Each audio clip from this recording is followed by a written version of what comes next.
Nilufar Qosimova ko'p yillik tajribaga ega tarbiyachi sifatida faoliyat yuritib kelmoqda. 2000-yildan boshlab men o'z faoliyatimni 22-maktabgacha ta'lim tashkilotining katta guruhida tarbiyachi lavozimida ishlab kelmoqdaman. U o'z kasbidan faxrlanib, unga sadoqat bilan yondashadi.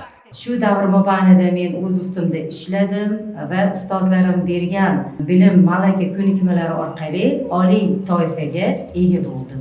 Nilufar Qosimovaning olib borayotgan ishlari bolalar tarbiyasida ijobiy natijalar berayotgani bilan e'tiborga loyiq. Bu kasb men uchun birinchi o'rinda g'urur, hurmat berdi. G'urur deyishimni boisi biz tarbiyalayotgan bolajonlar hozirgi kunda qayerdadir davlatimiz, jamiyatimiz uchun o'z hissasini qo'shib kelayotgan yetuk inson bo'lib tarbiya olishdi deb o'ylayman.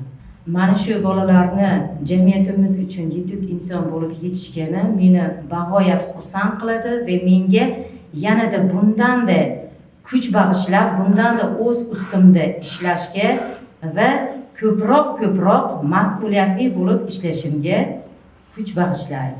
Ushbu sohaga kirib kelishida onasining yo'li muhim o'rin tutgan bo'lib, aynan shu omil uni tarbiyachilik kasbini tanlashga undagan.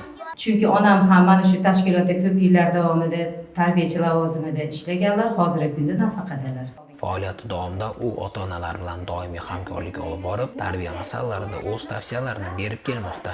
Ta'lim-tarbiya jarayonlarimizda albatta ota-onalarimiz bilan hamkorlik bu birinchi o'rinda deb o'ylayman. Chunki kun davomida bolajonlar biz bilan bo'lsa, qolgan qismida bolajonlar ota-onalar bilan birlikda bo'lishadi.